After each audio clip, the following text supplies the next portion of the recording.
हाय भाई।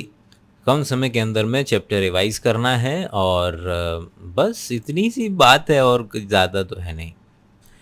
तो चलें शुरुआत करते हैं। आज है कक्षा 11वीं chapter number 8 the unit of life.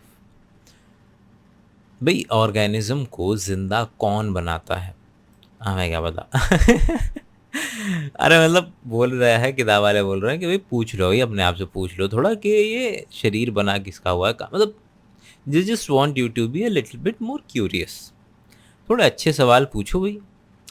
अब पहली दफ़ा जब आप सेल के बारे में पढ़ते हैं, पहली बार जब आप सेल से मुखातिब होते हैं तो आपको बताया जाता है कि देखिए भाई ऐसे ऑर्गेनिज्म भी मौजूद हैं जो कि मात्र एक सेल के बने हुए हैं, ऐसे भी मौजूद हैं जो ज़्यादातर सेल के बने हुए हैं, मल्टी सेलुलर हैं।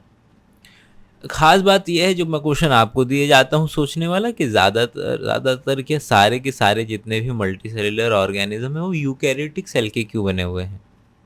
अब सोचते रहो। 8.1 भाई सेल क्या है? भाई एक ऐसा यूनिसेलुलर, भाई जो सेल है वो पूरा का पूरा ऑर्गेनिज्म भी हो सकता है और एक ऑर्गेनिज्म की इकाई भी हो सकता है। लेकिन हाँ ये बात तो तय है कि उससे छोटे में सेल से नीचे के लेवल पे कोई ऑर्गेनिज्म या इंडिपेंडेंट एग्जिस्टेंस है नहीं। ये जो कि बहुत बता भी रहा है कि भाई यूनिसेलुलर ऑर्गेनिज्म जो है वो अकेले जी लेते हैं, अकेले खा लेते हैं, पी लेते हैं, मर जाते हैं, सब कुछ कर लेते हैं।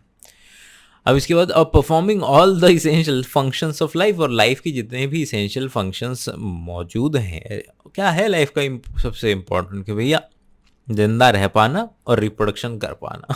बाकी मेटाबॉलिज्म वगैरह, रिस्पॉन्स टू स्टिमुलाई, पहले चैप्टर में जो आपने बातें सीखी थी। एंटोन वॉन लेवेनहक वो पहले व्यक्ति थे जिन्होंने एक लिविंग सेल देखी। खुद ही माइक्रोस्कोप बनाते थे, ऐसा ऐसा नहीं है कि कोई देख ही नहीं रहा था कि हमारे आसपास सेल्स मौजूद हैं और क्या करें। तो इन्होंने बढ़िया उस ज़माने के अपने बेहतरीन माइक्रोस्कोप बनाए और लेटर लिखे रॉयल सोसाइटी को। तो ये पीते बहुत थे, तो अरे मैं तो नॉर्मल तरीके से पढ़ाने लगा भाई, रिवाइज करना चलो, खाली ज़्यादा डिटेल में पढ़ना है एप्लीकेशन पे, ऐप प्ले स्टोर पे जाके एप्लीकेशन डाउनलोड करो, हमें तंग ना करो।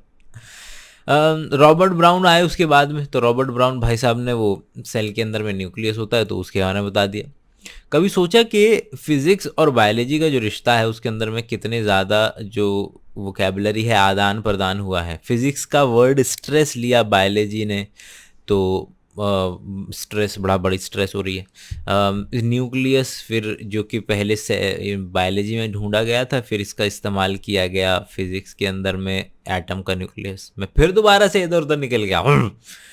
आइए अगला है सेल थ्योरी। सेल थ्योरी भी 38 में श्लाइडन भाई साहब ने दी, बोले कि सारे के सारे प्लांट बनते हैं सेल्स से। थियोडोर श्वान भाई साहब अगले साल बोलते हाँ जी सही कह रहा था वो, एनिमल भी सारे के सारे जो हैं वो उसके बने होते हैं, लेकिन हाँ जो प्लांट होते हैं उनमें सेल वॉल होती है और एनिमल में क्या होती है, एक थिन लेयर होती है, उसको प्लाज्मा मेम्ब्रेन बोल देते हैं। बोला अच्छा अच्छा अच्छा चलो कुछ तो अलग बोला, कॉपी पेस्ट नहीं मारा। Presence of cell wall unique character है प्लांट के अंदर में, प्लांट के अंदर में और फंगस और बैक्टीरिया इनके अंदर में सेल वॉल मिल जाएगा। श्वान ने बोला कि एनिमल्स और प्लांट दोनों के दोनों सेल के बने हुए हैं, और या तो सेल के बने हुए हैं और या तो सेल के प्रोडक्ट के बने हुए। अब भैया मेरा खून सारा का सारा सेल तो नहीं है ना, लेकिन जो उसके अंदर में माल पानी घूम रहा है वो तो मैं कह सकता हूँ ना कि प्रोडक्ट का बना हुआ है। या एक्स्ट्रा सेल्यूलर मैट्रिक्स, भाई मेरे सेल्स भले से न बने हों, मतलब मेरे सेल्स तो हो गए सेल्स, लेकिन सेल का प्रोडक्ट हो गया हार्मोन, एक्स्ट्रा सेल्यूलर मैट्रिक्स। तो कोई ऑर्गेनिज्म या एनिमल या प्लांट वो बना हुआ है सेल और सेल के बनाए हुए प्रोडक्ट्स से। रुडोल्फ वर्काउ ने बताया, अब वर्चो बोलते रहते हैं वैसे इंडिया के अंदर में, तो प्रोनाउंसिएशन तो यही वर्चो चलती है। मैंने बताया नहीं भैया, मतलब आई पता नहीं, मैं आज बड़ा पढ़ाने का मूड हो रहा है मेरा, लेकिन भैया रिवाइज कराना, पढ़ाना नहीं है। 1855 के अंदर में रुडोल्फ वर्काउ ने बताया कि भैया देखिए कोई भी सेल देख लो यार तुम अपने आसपास, वो ऊपर वाले सेल से ही आ रहा है ना, हम अपने माँ बाप से आए, वो अपने माँ बाप से, ओमनिस सेल्युले ई सेल्युले, हर एक सेल किसी न किसी सेल से आता है। All living organism are composed of cells and product of cell, के भैया जितने भी ऑर्गेनिज्म इस धरती पे मौजूद हैं वो सेल के बने हैं या उनके प्रोडक्ट के बने हैं, मतलब जो बताया मैंने हार्मोन, एक्स्ट्रा सेल्यूलर मैट्रिक्स वगैरह वगैरह। और सभी सेल जो हैं वो अपने प्रीवियस सेल से आते हैं। अब अनियन सेल सेल वॉल का अनियन सेल प्लांट सेल का एग्जाम्पल है, human cheek cell animal cell का एग्जाम्पल है। अनियन सेल जो प्लांट का है उसके अंदर में सेल वॉल मिलेगी, और टिपिकल प्लांट सेल का एग्जाम्पल है, क्योंकि आप अपनी लैब के अंदर में ये देखेंगे भी और ये एक्सपेरिमेंट करेंगे भी। ह्यूमन चीक सेल जो है उसके अंदर में प्लाज्मा मेम्ब्रेन मिलेगी देखने के लिए। अंदर की तरफ आपको एक न्यूक्लियस देखने के लिए मिलेगा। न्यूक्लियस के अंदर में रहता है जेनेटिक मटेरियल, और जेनेटिक मटेरियल हमारा है डीएनए। और सेल का जो मेम्ब्रेन कई ऑर्गेनिजम्स में वही जेनेटिक मटेरियल तो हर एक सेल में मिलेगा, लेकिन कुछ में वो मेम्ब्रेन का बाउंड होता है, कुछ में मेम्ब्रेन से बाउंड नहीं होता है। मेम्ब्रेन से बाउंड होता है तो उसको न्यूक्लियस बोल देते हैं। न्यूक्लियाई देखिए बहुवचन है और न्यूक्लियस एक वचन है, तो उसको यूकैरियोटिक सेल में बोल देते हैं, और जिसमें न्यूक्लियर एनवेलप नहीं होता है उसको प्रोकैरियोटिक सेल बोल देते हैं। साइटोप्लाज्म मेन अरीना है, ये डायरेक्ट ऐसा ही क्वेश्चन उठ करके आ गया था आपका नीट के अंदर में, जहाँ ज़्यादा एक ऐसा एरिया है, अरीना बोलते हैं जहाँ लड़ाई वड़ाई हो रही होती है नहीं, जहाँ ज़्यादातर सारी की सारी एक्टिविटी चल रही है, जो कि मेटाबॉलिज्म है, जिसको लिविंग स्टेट भी कहा जाता है। यूकैरियोटिक सेल के अंदर में भैया ऑर्गेनल्स मिलेंगे, endoplasmic reticulum, Golgi body, lysosome, mitochondria, microbodies, vacuole, सब के बारे में डिटेल में थोड़ा थोड़ा जान लेंगे। प्रोकैरियोटिक सेल लैक्स सच मेंबर, मतलब कि इस तरीके के मेम्ब्रेन बाउंड ऑर्गेनल्स नहीं मिलते हैं, लेकिन ऑर्गेनल मिलते हैं। राइबोसोम अपने आप में एक नॉन मेम्ब्रेन बाउंड ऑर्गेनल है। आरएनए और प्रोटीन का मिल आरआरएनए और प्रोटीन्स का मिल करके बना होता है। साइटोप्लाज्म के अंदर में दो ऑर्गेनल हैं हमारे पास, मतलब फिलहाल दिखाने के लिए। क्लोरोप्लास्ट प्लांट में माइटोकॉन्ड्रिया और रफ एंडोप्लाज्मिक रेटिकुलम, ये भी इनके बारे में भी डिटेल में जानेंगे। एनिमल सेल्स के पास नॉन मेम्ब्रेन बाउंड ऑर्गेनल भी एक और है, और उसका नाम है सेंट्रोजोम, जो कि सेल डिवीजन में हेल्प करता है। सेंट्रियोल अगर सुना है आपने, तो दो सेंट्रियोल्स को जो है आप 90 डिग्री पे खड़ा कर दीजिए और वो आपका क्या बन जाएगा, सेंट्रोजोम बन जाएगा। भाई सेल का अलग अलग साइज, शेप, एक्टिविटीज़ होती हैं। माइकोप्लाज्मा सबसे छोटी है, इतना साइज होता है उसका। फिर यहाँ बैक्टीरिया का साइज बता दिया इनने 3 से 5, लार्जेस्ट वाला भी एग ऑफ ऑस्ट्रिच बता दिया। रेड ब्लड सेल के अंदर में न्यूक्लियस नहीं होता है, इतना डायमीटर होता है। नर्व सेल लॉन्गेस्ट होती है। तो ये बस अलग अलग शेप और साइज की सेल्स हैं। पहला प्रोकैरियोटिक सेल। प्रोकैरियोटिक, प्रो मतलब पुराना, कैरियन माने न्यूक्लियस, पुराना, न्यूक्लियस मतलब न्यूक्लियर एनवेलप नहीं है। Bacteria, blue green algae, mycoplasma, fluoro pneumonia like organism, ये सारे इसके एग्जाम्पल हैं। छोटे होते हैं, बड़े तेजी से मल्टीप्लाई करते हैं, 2 4 6 नहीं 2 4 8 16 32 वाला हिसाब है। शेप अलग अलग तरीके की होती है भैया। रॉड लाइक बैसिलस, आपका लैक्टोबैसिलस, कोकस है, स्ट्रेप्टोकोकस, विब्रियो कोलेरा शेप है। Coccus spherical, vibrio comma shaped, spiral, helicobacter spirillum. Organisation of prokaryotic cell जो है फंडामेंटली सिमिलर है ज़्यादातर के अंदर में, even though wide range of shape and function, ठीक है। मतलब ऑर्गेनाइजेशन अंदर से उनके पास वो सेंटर, थोड़ा सा सेंटर में जाएंगे तो न्यूक्लियस वाली जगह जो होती थी, जिसको के प्रोकैरियोटिक सेल में आपका क्या बोल देते हैं, जैसे वायरॉइड होता है वायरस का, वैसे ही न्यूक्लियस का न्यूक्लियोइड बता देते हैं उसको, जहाँ रखा होता है जेनेटिक मटेरियल। प्रोकैरियोटिक सेल का भाई सेल वॉल होती है, लेकिन माइकोप्लाज्मा एक्सेप्शन है, न्यूक्लियस नहीं होता है। अच्छा, जेनेटिक मटेरियल में एक तो होता है जीनोमिक डीएनए इनके पास, जो कि मेन है, लेकिन मेन जीनोमिक डीएनए के अलावा इनके पास सर्कुलर डीएनए भी होता है, जिसको बोलते हैं autonomously replicating extra chromosomal DNA. मतलब कि मेन क्रोमोसोम से फालतू है, और जो है प्लाज्मिड जो है यूनिक कैरेक्टरिस्टिक्स देता है, जैसे कि रेजिस्टेंट ऑफ एंटीबायोटिक्स। मतलब देखो, जीने मरने वाले जीन प्रेजेंट होंगे जीनोमिक डीएनए के ऊपर में, और जो एक्स्ट्रा बेनिफिट्स देते हैं वो प्रेजेंट होंगे प्लाज्मिड के पास। इसके अलावा हाँ, बैक्टीरिया की ट्रांसफॉर्मेशन में भी हेल्प करते हैं, जो कि आप 12वीं कक्षा में पढ़ेंगे। आसान भाषा में, आप बैक्टीरिया जब कोई फालतू जीन अपने ऊपर लेता है तो उस फालतू जीन को प्लाज्मिड में डाला जाता है, ठीक है। इसके अलावा राइबोसोम तो देखिए आपका यूकैरियोट और प्रोकैरियोट्स दोनों में मिलता है। इसके अलावा क्या होता है ना कि ये जो देख रहे हैं आपके जो बैक्टीरिया होते हैं वो इस तरीके से होते हैं, तो कभी कभी उनकी जो मेम्ब्रेन होती है वो अंदर की तरफ ऐसे हो जाती है, और ऐसे हो जाएगी तो कभी कभी टूट के अंदर भी आ जाएगी, तो ये जो चीज़ बनेगी इसको कहते हैं आपका मीजोजोम। ठीक है, हाँ दे ठीक है, मीजोजोम बोल देते हैं। अगले पे चलते हैं जरा, cell envelope and its modification, कि सेल का एनवेलप और उसका मॉडिफिकेशन देख लेते हैं जरा। Most prokaryotic cell particular bacterial cell have chemically complex cell envelope. तो भैया सेल एनवेलप में हमारे पास क्या क्या चीज़ें आ जाएंगी इस हमारे सेल वॉल में? सबसे पहले प्लाज्मा मेम्ब्रेन, प्लाज्मा मेम्ब्रेन के बाहर सेल वॉल, और सेल वॉल के बाहर ग्लाइकोकैलिक्स, इस तरीके से बना सकते हैं आप। अब जो है अगली लाइन जो कह रहा है वो कह रहा है कि भैया बैक्टीरिया जो हैं अपने सेल वॉल और cell envelope, envelope cell wall नहीं, सेल एनवेलप के बेसिस पर दो तरीके के हो सकते हैं। ग्राम स्टेनिंग ले ली तो ग्राम पॉजिटिव, नहीं ली तो ग्राम नेगेटिव। ग्लाइकोकैलिक्स जो है वो एक थोड़ी सी लूज सी लेयर है, अगर लूज होती है तो स्लाइम लेयर बोल देते हैं उसको। प्रोटीन्स शुगर की बनी होती है, शुगर और प्रोटीन्स की बनी होती है, और अगर थिक और टफ है तब इसको कैप्सूल नाम दे देते हैं। सेल वॉल जो है वो एक खोखला सा स्ट्रक्चर है, नॉन लिविंग स्ट्रक्चर है, जो कि स्ट्रक्चरल सपोर्ट में बहुत ज़्यादा हेल्प करता है, सेल को बर्स्टिंग या कोलैप्सिंग से बचाता है। प्लाज्मा मेम्ब्रेन सिलेक्टिव परमीएबल होती है। अच्छा, जब प्लाज्मा मेम्ब्रेन डिटेल में पढ़ेंगे तो पढ़ लेंगे। मीजोजोम जो है वो इस तरीके से बताया मैंने कि भैया ये सेल है, और सेल इस तरीके से जो है अपने ये इधर से इसने अपना अंदर ऐसे वेसिकल बनाए, तो क्या होता है कि कभी ये गोल शेप बनाएगा, कभी लंबी शेप बनाएगा, कभी टिब्यूल वाली शेप बनाएगा, कभी लैमेलर शेप बनाएगा ऐसी वाली, तो अलग अलग शेप बन जाती हैं, और इनके अंदर में अलग अलग एंजाइम कैद हो जाते हैं, और अलग अलग एंजाइम कैद हो जाएंगे तो जिस तरीके का एंजाइम कैद हो जाएगा उस तरीके का वो फंक्शन करवा देगा। तो अगर डीएनए रेप्लिकेशन, डॉटर सेल के अंदर में डीएनए को डिस्ट्रीब्यूट करवाना, रेस्पिरेशन, सिक्रीशन का प्रोसेस, सरफेस एरिया बढ़वाना, एंजाइमेटिक कंटेंट, तो ये सारा का सारा मीजोजोम की ही दास्तां बता रहे हैं कि भैया ऐसा है कि मीजोजोम में जो एंजाइम फंस गया फिर मीजोजोम वही काम करवाने लगेगा, हेल्प। भाई बैक्टीरिया के अंदर में भाई मोटाइल अगर बैक्टीरिया है तो उसमें क्या मिलेगा? फिलामेंट, वो फ्लैजिला मिलेगा। फ्लैजिला का सबसे लंबा वाला पार्ट को बोलते हैं फिलामेंट।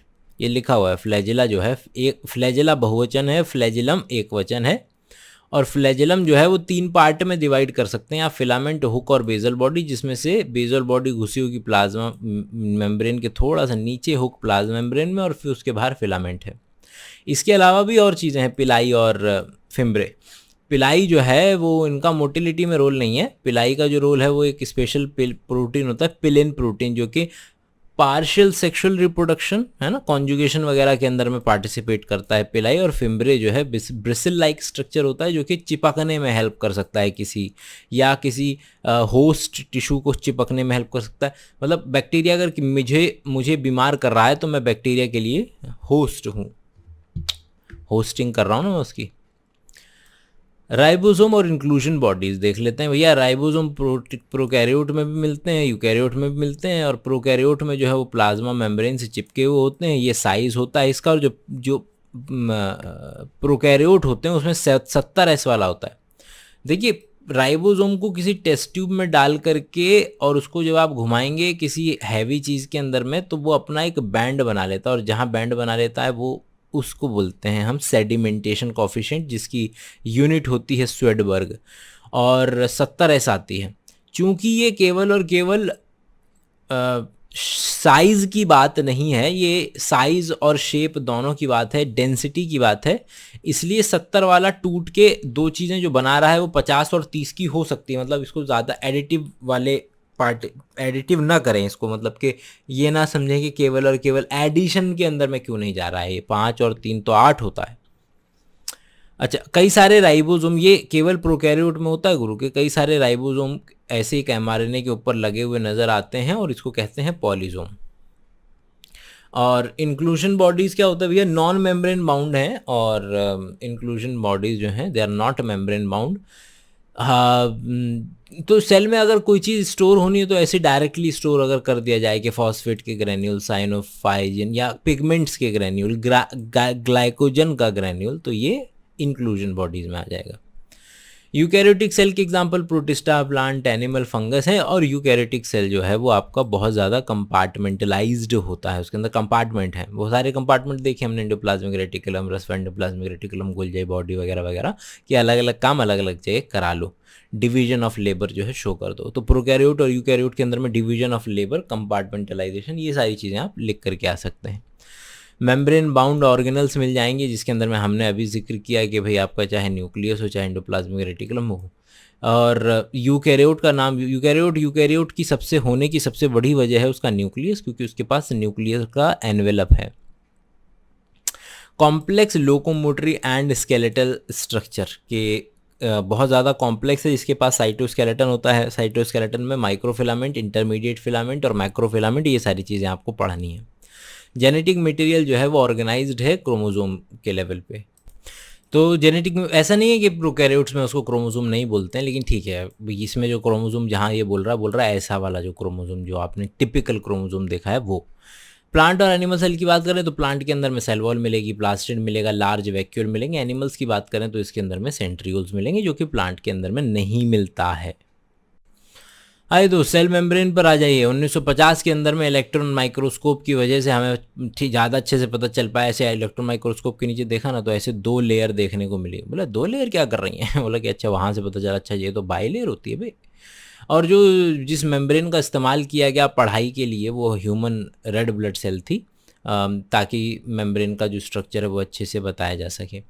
सेल मेम्ब्रेन बनी हुई है भैया आपकी लिपिड की, प्रोटीन की, और जो मेन लिपिड इसके अंदर में पाई जाती है वो है फॉस्फोलिपिड। और जो लेयर है वो 2 लेयर में होती है, आप जानते हैं सेल मेम्ब्रेन बाइलेयर्ड होती है, जिसके अंदर में हाइड्रोफोबिक वाला हिस्सा जो है वो इस तरीके से हाइड्रोफोबिक जो है वो अंदर की तरफ पड़ा होता है ये इस तरीके से, और हाइड्रोफोबिक वाला जो पार्ट होता है वो बाहर की तरफ होता है। फॉस्फोलिपिड में बीच बीच में ये येलो कलर का कोलेस्ट्रॉल देख रहे हैं आप, ये बीच बीच में येलो कलर का कोलेस्ट्रॉल होता है, जो टेम्परेचर बढ़ने और कम होने दोनों ही समय में सेल मेम्ब्रेन की हेल्प करता है। लिपिड जो कंपोनेंट है वो फॉस्फोग्लिसराइड का है ज़्यादातर। बायोकेमिकल इन्वेस्टिगेशन से पता चला कि भैया इसके अंदर में प्रोटीन और कार्बोहाइड्रेट भी भर भर के मात्रा में है, लेकिन जो हम मेन मानते हैं कि मेम्ब्रेन की जो आइडेंटिटी है वो लिपिड की वजह से है।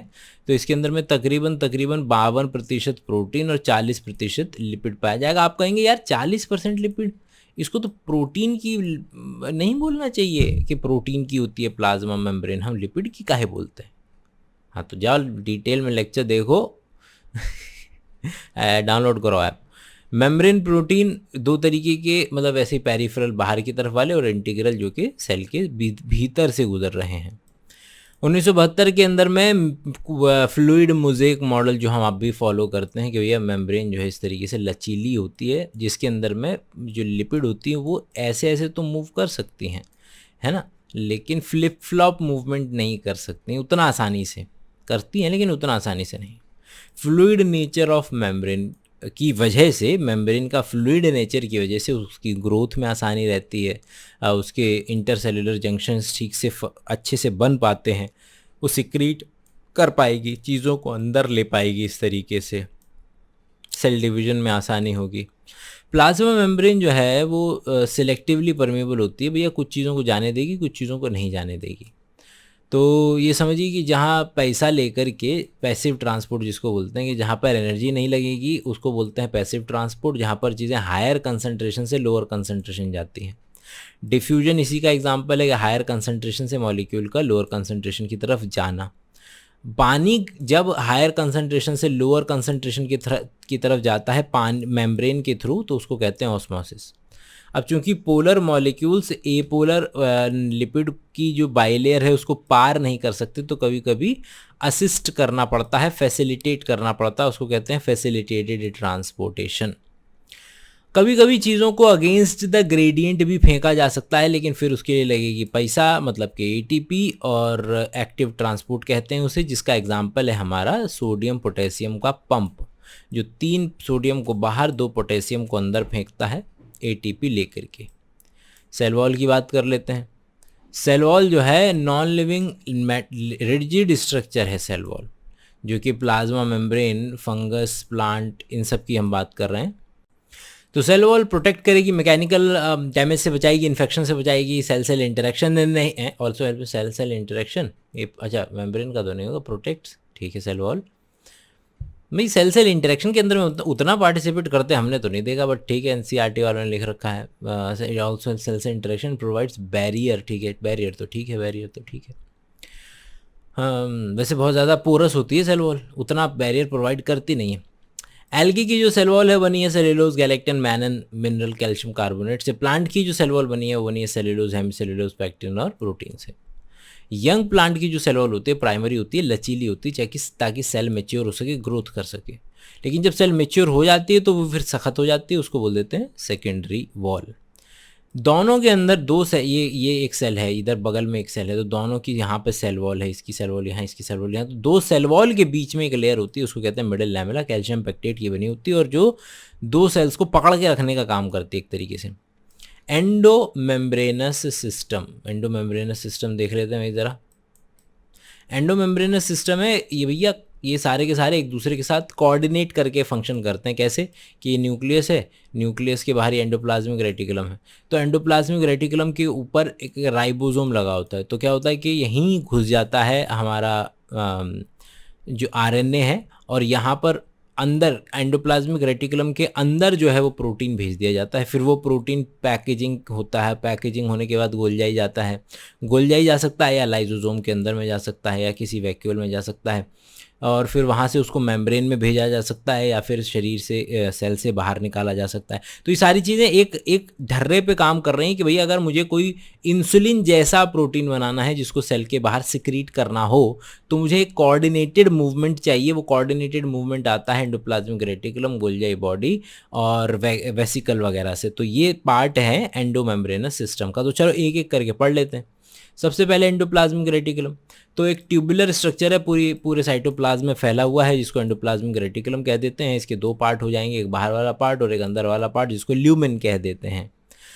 इसके अलावा एंडोप्लाज्मिक रेटिकुलम जो है उससे राइबोसोम अटैच हो सकते हैं। अगर अटैच्ड हैं तो रफ एंडोप्लाज्मिक रेटिकुलम, और अटैच्ड नहीं है तो फिर smooth endoplasmic reticulum. Rough endoplasmic reticulum जो है वो आपका प्रोटीन सिक्रीशन और सिंथेसिस, ये देखिए अभी हम जिक्र कर रहे थे कि इंसुलिन प्रोटीन की सिंथेसिस और उसके सिक्रीशन में रफ एंडोप्लाज्मिक रेटिकुलम की महत्वपूर्ण भूमिका रहेगी। मेम्ब्रेन जो है वो जो एंडोप्लाज्मिक रेटिकुलम जो होता है वो न्यूक्लियस की जो बाहर की मेम्ब्रेन है उससे कॉन्टिन्यूस करता है। स्मूथ एंडोप्लाज्मिक रेटिकुलम के अंदर में लिपिड सिंथेसाइज होती है। ये इंपॉर्टेंट है, भूल जाते हैं लोग। रफ का काम सबको याद होता है, स्मूथ का काम लोगों को याद नहीं होता है। स्मूथ वाला लिपिड सिंथेसाइज करता है, और क्योंकि लिपिड एपोलर होता है उसी तरीके से स्टेरॉयडल, टेस्टोस्टेरोन वगैरह, एस्ट्रोजन, प्रोजेस्टेरोन, या इस तरीके के जो हार्मोन है वो भी स्मूथ एंडोप्लाज्मिक रेटिकुलम में बनते हैं। अगला है हमारा गोल्जाई बॉडी। देखिए भैया कैमिलो गोल्जाई भाई साहब ने ऑब्जर्व किया था, और गोल्जाई बॉडी उन्हीं के नाम पे दे दिया है। फ्लैट डिस्क सिस्टर्ने बोल देते हैं, इतना साइज़ होता है। और भाई ऐसे दो तरीके से लाइंड होता है, एक सिस साइड होती है, कि इसकी ट्रांस साइड होती है बस मोड़ने के लिए। तो एक साइड से वेसिकल घुसता है, दूसरी साइड से वेसिकल निकलता है, जब हम बात कर रहे होते हैं किसकी, सिक्रीशन ऑफ प्रोटीन की।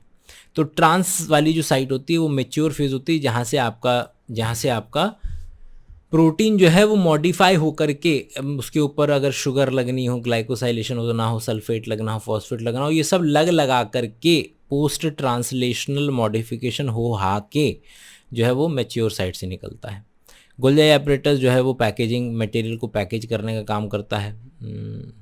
और इसके अलावा वह जो है वो सिस साइड पर वेसिकल, भाई मेरे एंडोप्लाज्मिक रेटिकुलम से वेसिकल निकला जिसमें प्रोटीन था, वो जा कर के फ्यूज़ करता है सिस वाली साइड पे, फिर गोल्जाई बॉडी के अंदर मूव करता है, जहाँ पर उसके ऊपर पोस्ट ट्रांसलेशनल मॉडिफिकेशन की जाती है, और फिर मेच्योर फेज से बाहर निकल जाता है। कुछ प्रोटीन है जो कि राइबोसोम के ज़रिए एंडोप्लाज्मिक रेटिकुलम में सिंथेसाइज्ड होंगे, फिर मॉडिफाई किया जाएगा उन्हें गोल्जाई बॉडी में, और फिर उन्हें रिलीज़ कर दिया जाएगा ट्रांस फेज पे। यही तो डिस्कस कर रहे थे हम कि सिक्रेटरी प्रोटीन बनता कैसे है। Golgi apparatus is important site for glycoprotein. वही देखिए, शुगर अगर आपको लगानी है या किसी ग्लाइकोलिपिड अगर आपको बनानी है तो ये गोल्जाई बॉडी के अंदर में बढ़िया बनेगी। लाइसोजाइम, बिल्कुल उसी तर्ज पे जहाँ आप वेसिकल बना रहे हैं, बस उस वेसिकल के अंदर में भर भर के एंजाइम डाल दीजिए, है ना। सेम प्रोसेस से बन रहा है जैसे आपका गोल्जाई बॉडी से, गोल्जाई एपरेटस से वेसिकल निकले थे। अब इसके अंदर में भर भर के आप एंजाइम डाल दीजिए, हाइड्रोलेज, लाइपेज, प्रोटीएज, कार्बोहाइड्रेटेलेज, फलाना डाल दीजिए आप, और सेल को भैया हेल्प करेगा।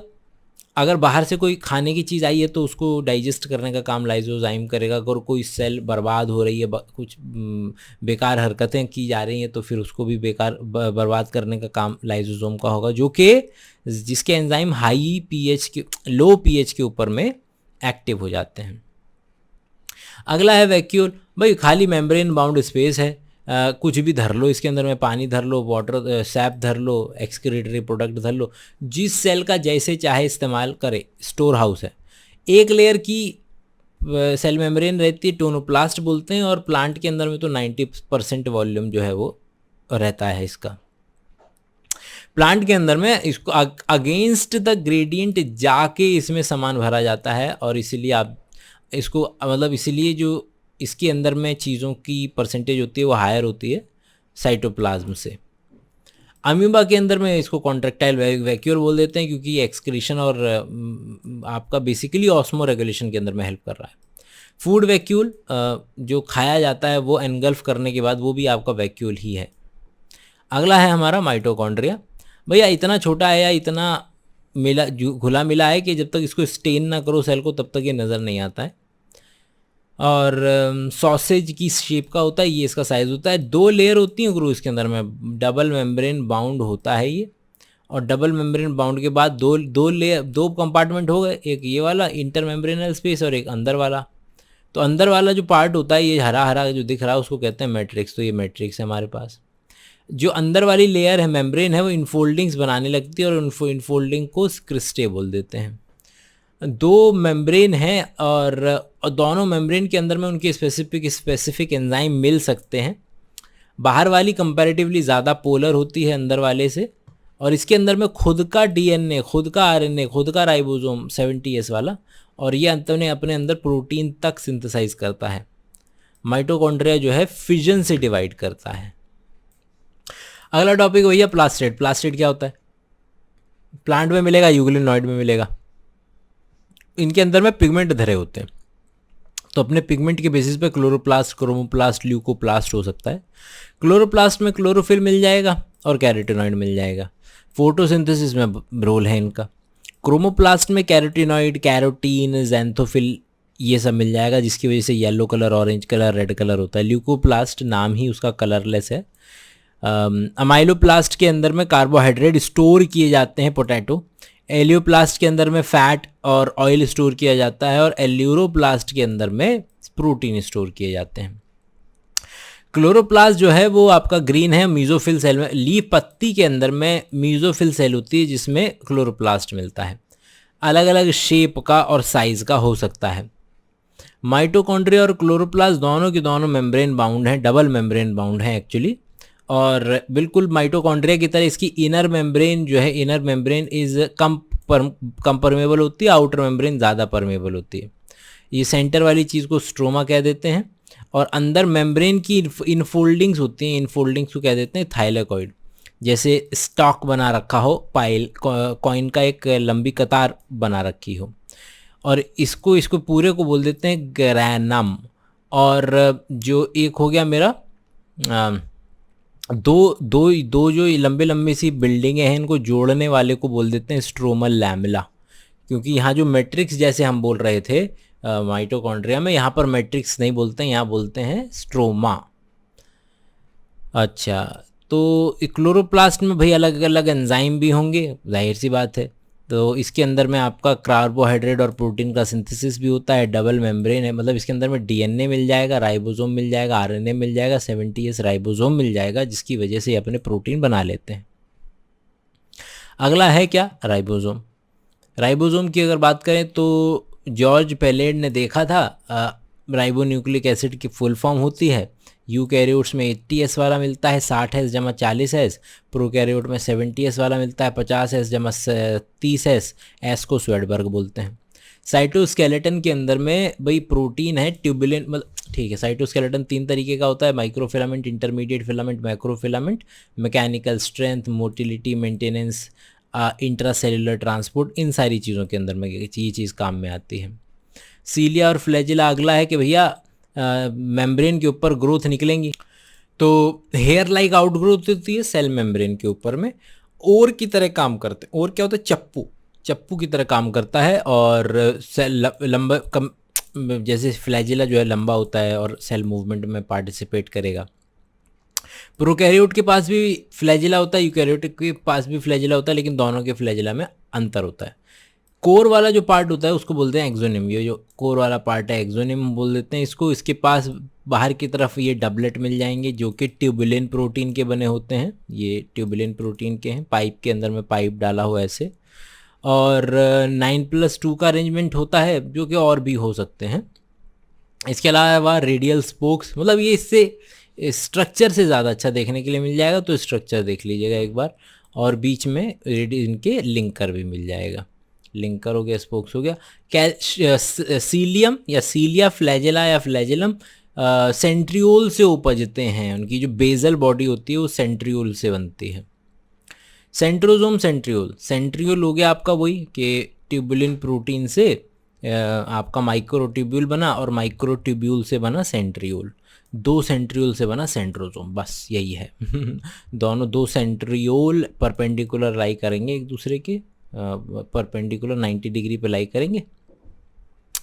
इसके अंदर में थोड़ा सा अरेंजमेंट अलग हो जाता है, डबलेट की जगह ट्रिपलेट मिलने लगते हैं, वो भी आपस में लिंक हो जाते हैं। उसके बाहर वाला मतलब सेंट्रल पार्ट जो होता है उसको हब कह देते हैं, और पेरिफेरल वाला पार्ट जो है उसको स्पोक्स मिल जाएंगे वहाँ पर।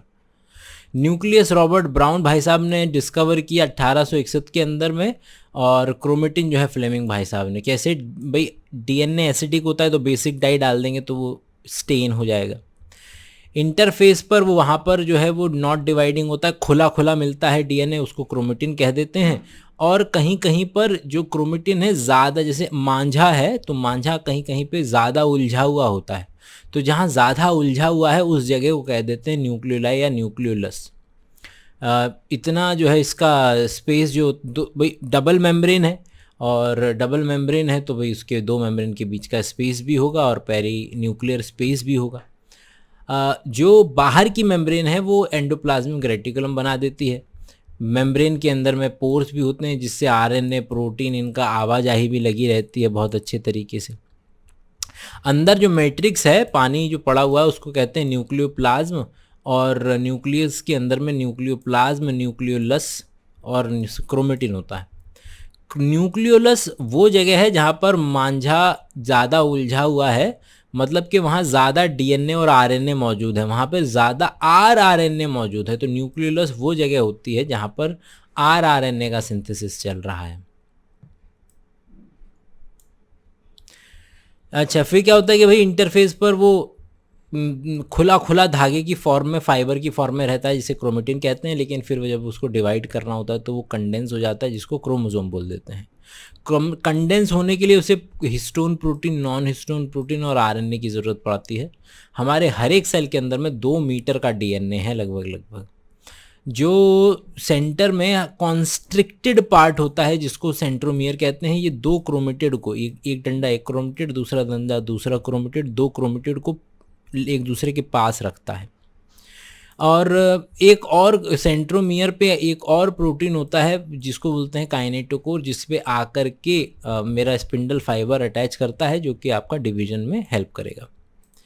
कॉन्स्ट्रिक्शन कहाँ मौजूद है उसके बेसिस पर जो है ये मौजूद होते हैं कि भैया मेटासेंट्रिक है, सब मेटासेंट्रिक है, एक्रोसेंट्रिक है कि टीलोसेंट्रिक है, कि सेंट्रोमियर की पोजीशन के बेसिस पर उसका नामांकन किया हुआ है ऑलरेडी। और जो कभी और थोड़ा सा एक सेकेंडरी कॉन्स्ट्रिक्शन मिलती है, ये तो हो गई प्राइमरी कॉन्स्ट्रिक्शन, इस तरीके से एक छोटी सी सेकेंडरी कॉन्स्ट्रिक्शन भी मिलती है जो कि ऊपर डीएनए होता है, सैटेलाइट डीएनए, जहाँ रिपीटेटिव सीक्वेंस मिलते हैं, जहाँ पर टीलोमियर मिलता है सैटेलाइट। माइक्रो बॉडीज़ जो हैं वैसी हैं, फेसिकल लाइक स्ट्रक्चर हैं, प्लांट में भी मिलेंगी और एनिमल में भी मिलेंगी।